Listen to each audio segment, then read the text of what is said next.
Welcome, travelers, to my realm of nightmares. Allow me to be your personal assistant. Come in, take a seat, get comfortable. For when you step into my realm, there's no stepping out.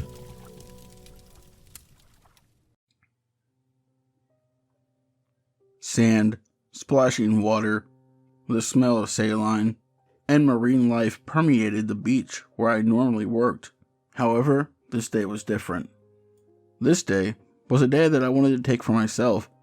A day where I didn't have to wear trousers and have my shirt buttoned up.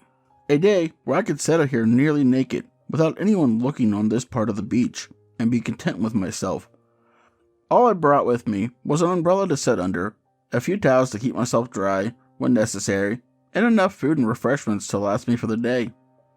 What I didn't anticipate about my plans was how far the water would reach me and how little time I would have before everything I had planned was swept away.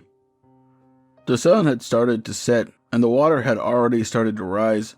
Instead of making plans to head back up to the beach towards my vehicle, I thought I'd play chicken with the water. I waited to let it come up to my feet and almost sweep me away. That way, I could have my fun of running away from the water and back up to the shoreline. What I didn't expect was a large wave to come crashing in my way. A massive wave that could have fooled me for a tsunami come rushing towards the shoreline. I barely opened my eyes as the water had come up to my feet, thinking that it was almost time to leave. I wish that I had been paying more attention than that thought. I wish I had given myself the proper time to escape.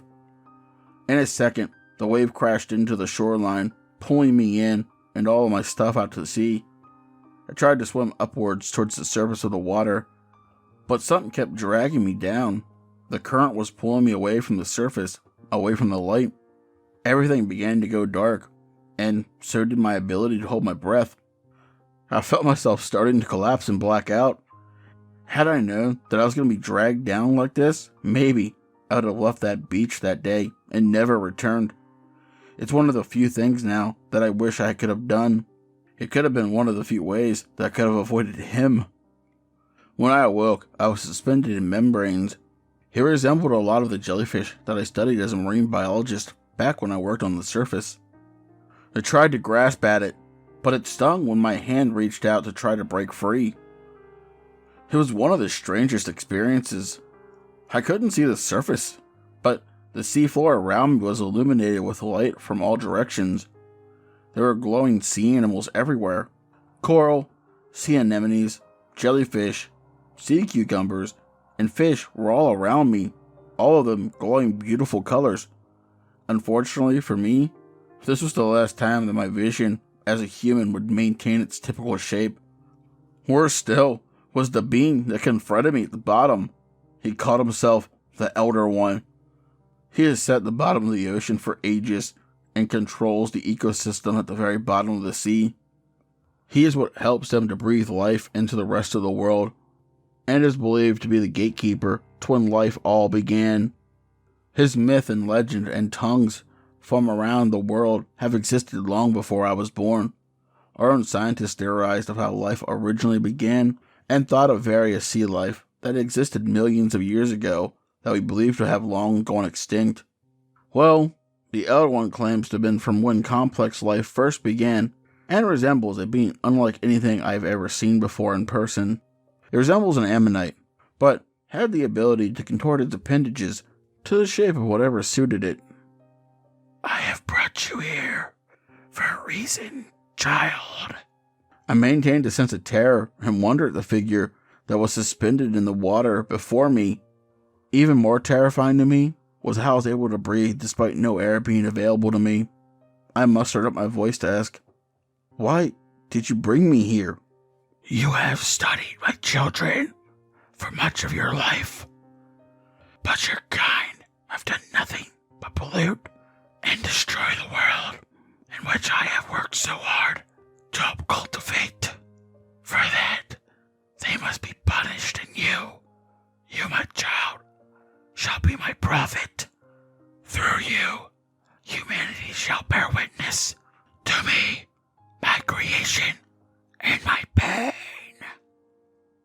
I looked in confusion as to what it meant by that, up until I looked down at my arms and realized that they no longer appeared to be human. My skin was jet black with scales all over. My hands had become webbed with claws at the tip of each member. I looked at the reflection of the membrane and saw a new version of myself. I was no longer fully human. I had become something aquatic, something foreign to the former person that was me. I started to panic, trying to look for a way out of the membrane, only to find myself paralyzed in that liquid, suspended by the vibrations from the entity that reshaped me, that turned me into its violent puppet.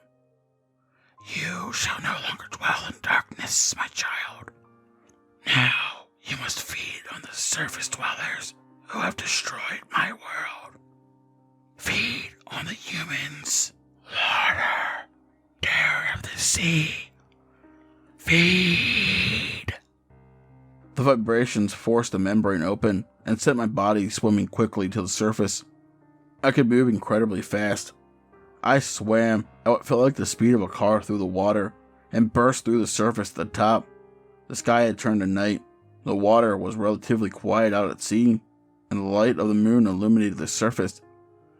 I took in a deep breath, immediately realizing that I could breathe both underwater and on land. The next thing that I realized was that I was incredibly hungry and saw that there was a ship full of people about a mile away. The moment I saw the ship, something came over me and I felt my body immediately swim towards it. It was a fishing ship that just pulled up its nets. I made my way up to the ship and did my worst. The men who were all aboard stood no chance. They had nothing to protect themselves but their blades that meant nothing to my skin. I was insatiable for bloodlust as my stomach. I feasted on the corpses of the men after slaughtering them all, having more than my fair share. After their bodies had been dismembered for myself to have a taste of each flavor of human flesh, I threw their bodies overboard for the animals to have a feast. However, as my hunger faded, my anger kicked in again, because among the fishermen that I slaughtered was my lifelong companion and friend Nathan. He happened to have been on the same boat as the fisherman, as he always does on the weekend, hoping to catch some shrimp. I felt disgusted when I saw his face. After the hunger had left my body and realized what I had done, I had become a monster, but not one of my own making. I was no longer hungry. I no longer wanted anything but to destroy the entity at the bottom of the ocean that changed me. I realize now that it changed my form, my very being, into some beast that would do its bidding and feast upon humans. Those that I cared about, I was left with one choice. While my hunger fueled me to do these strange things, my strength grew, and so did my ability to resist the influence of the Elder One. If I could feast enough to satiate myself, I could fight the Elder One and claim my victory over the sea. Claim the sea for humans and for me. So I made a choice.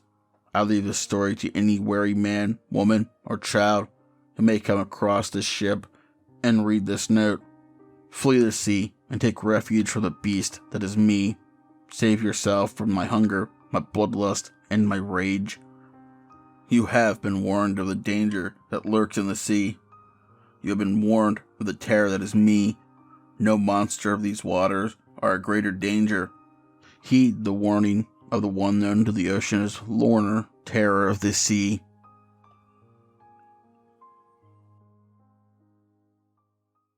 Tonight's story was by Timothy Duran, and it was titled Loorne, Terror of the Sea. If you enjoyed this, please check out his channel. His links will be in the description below. He is a talented author, narrator, and a great friend of this channel. Hey, did you know I have merch? Yeah, crazy, right? But I do. And if you would like to walk around representing my realm and gaining me new travelers, the links will be in the description below. As always, I'd like to say a special thank you to my lovely Patreons, to 42 Reads, Rando Calrissian, Pam, Sidaphine, the Midnight Bard, Creepy Clown Girl, Mia Mina, Philia Noctis, Hair-Raising Narratives, and Spooky Boo Scary Storytime. If you'd like to join these lovely travelers by the light of my fire, you can do so by becoming a Patreon as well. The support is always appreciated but never expected. Please don't forget to like, comment, share, and subscribe if you're new, and ding that bell for all future content. But as always, travelers, once you step into my realm, there's no stepping out.